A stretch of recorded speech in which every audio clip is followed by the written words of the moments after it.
Magandang hapon, narito na ang mga balita sa inyong PRTV News Break. Sinisilip ng Transportation Department ang anggulong overloading bilang isa sa mga posibleng dahilan sa paglubog ng isang barko sa Basilan, Kamakailan. Ayon kay DOTR Secretary Giovanni Lopez, mahigit 50 na ang naiulat na namatay sa insidente. Ang MV Tricia Kirstine 3 ay lumubog sa karagatan ng sakop ng Baluk-Baluk Island noong January 26. Nagsampa na ng kasong administratibo ang DOTR sa ilang mga tauhan ng Maritime Industry Authority personnel at sinuspinde na rin sila. Maraming tinatalakay ngayon sa Senado. Kumuha tayo ng update mula kay Angela Babad. Angela. Patuloy nga ang iba't ibang committee hearing ngayong araw sa Senado. Kabilang narito ang ikalawang public consultation para sa anti-dynasty bill na pinamunuan naman ni Committee Chair Senator Risa Ontiveros. Ginanap ito kaninang umaga sa Calamba, Laguna, kung saan dumalo sa forum si Calamba City Mayor Ros Rezal kasama ang iba pang kawani ng lokal na pamahalaan at iba't ibang civil society groups. Samantala, isinagawa rin ang committee hearing para sa mga panukalang batas na nakatuon naman sa usapin ng online gambling na pinangunahan naman ni Committee Chair Senator Erwin Tulfo. Dumalo sa naturang pagpupulong sina CICC Acting Executive Director Aboy Paraiso at PAGCOR Chairman and CEO Alejandro Tenco upang sumagot sa mga pagtatanong at pagbusisi ng mga senador. Isa sa mga nabanggit ni Tenco nang tanungin tungkol sa mga hakbang para mabawasan ang mga Pilipinong nalululong sa sugal ay ang higit kumulang 1,000 manlalaro na nagrehistro na sa self-exclusion program ng PAGCOR simula nitong Enero.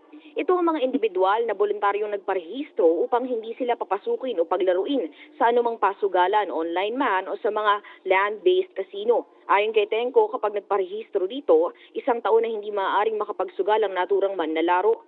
Sa isang panayam naman kay Senator Erwin Tulfo matapos ang hearing, iminungkahi niya na makipagtulungan ng DICT at CICC sa kapulisan upang matunto ng mga mismong mga lugar kung saan nagaganap ang mga illegal na pagsasabong o ang tinatawag na tupada.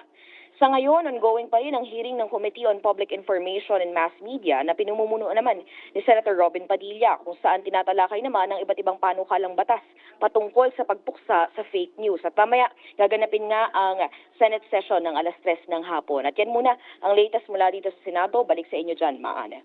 Maraming salamat sa iyo, Angela Babad. Target ng Health Department na imandato sa lahat ng mga DOH hospitals na ipatupad na ang zero balance billing sa pay wards na ginagamit ng PhilHealth Direct Contributors.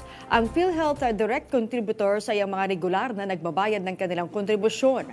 Sinabi ni DOH Secretary Ted Herbosa na ito ay patutupad sa bisa ng isang memorandum circular.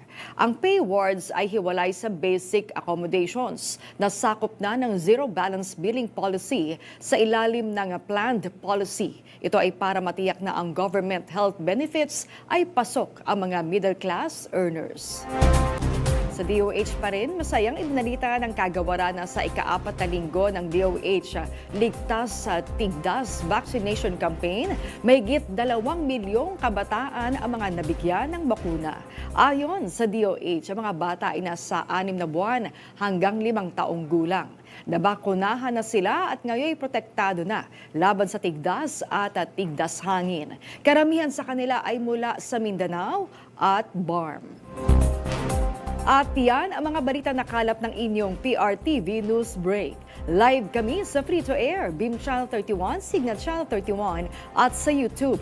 Tumutok din sa aming social media accounts sa Instagram, Facebook at TikTok sa @PRTV Prime Media. Ako po si Maan Makapagal. Magandang hapon.